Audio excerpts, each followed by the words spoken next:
Do you feel that your life is an opera? So I'm in front of the Chicago Lyric Opera House. Actually, maybe I'll go across the street, get a better view. But our egoic lives can seem like an opera, right?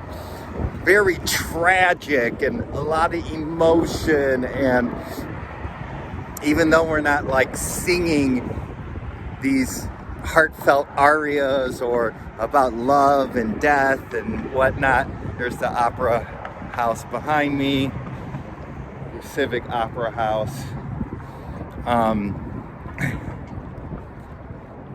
But we feel that in our lives, right? That it's an opera, right?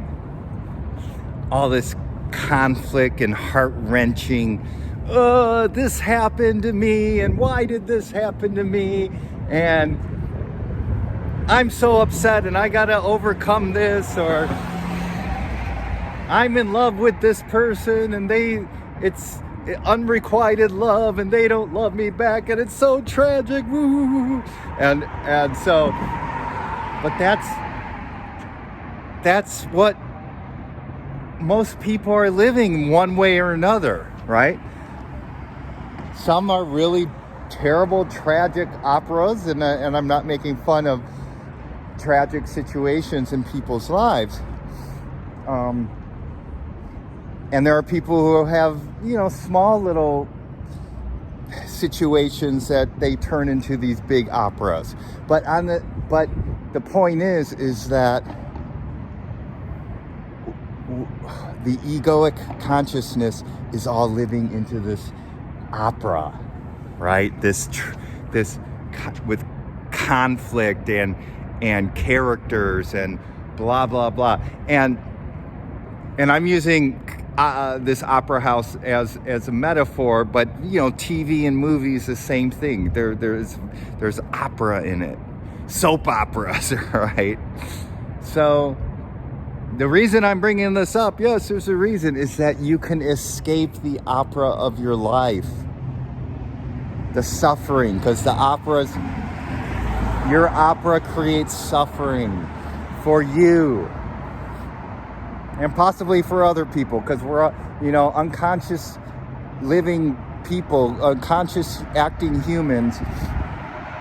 Not only are we causing suffering for us, but we're causing suffering for others, because we're living in this me, greedy, all for me, or even if you think you're altruistic or that you're giving, you get upset and resentful when people don't respond how you want them to be.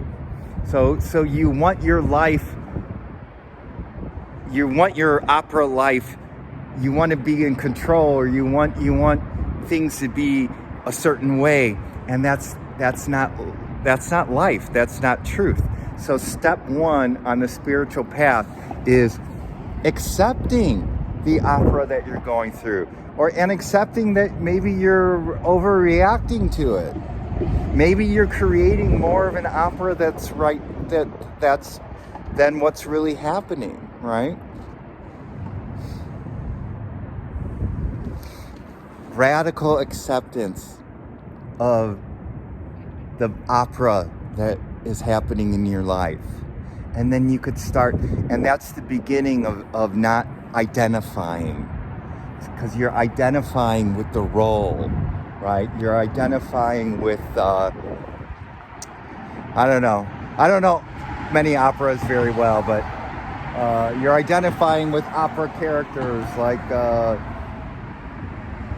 Barber in Seville, or Don Juan, or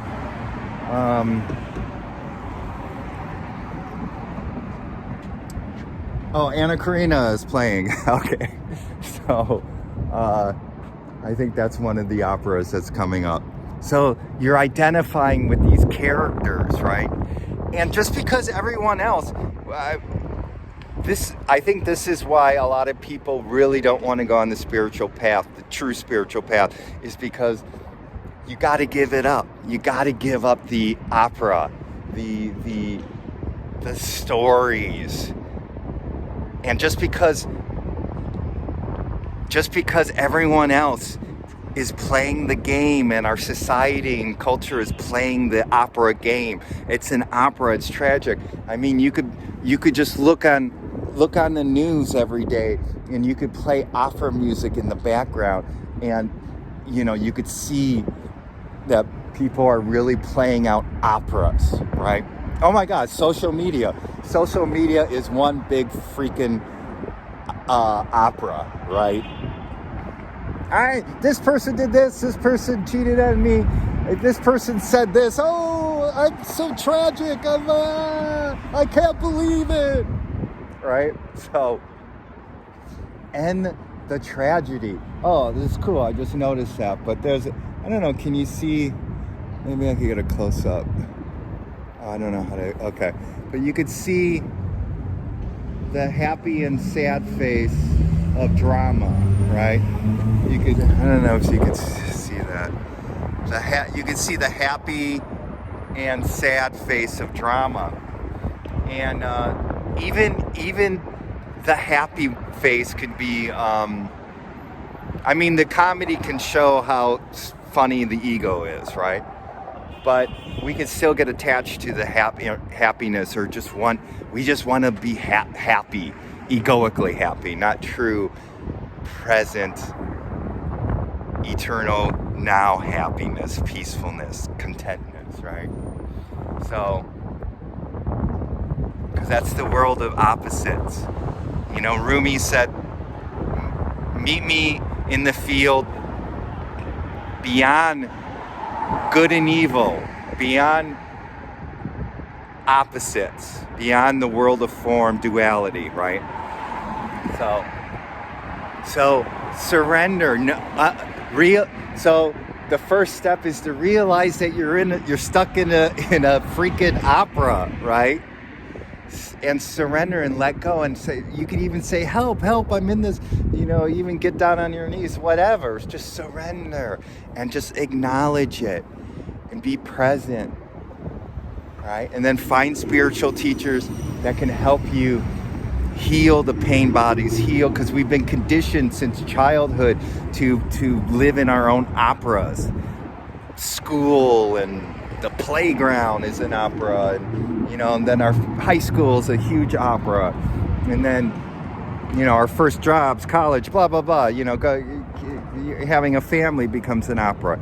So just letting you know that being aware of it is the first step, and surrendering and let go, and letting go of the identity of the roles. That's right, the roles that you are playing in the opera, okay? So I was just passing by and I thought, oh, this would be fun to do. So, love you, and until we meet again next time in the drama-free zone of the now moment.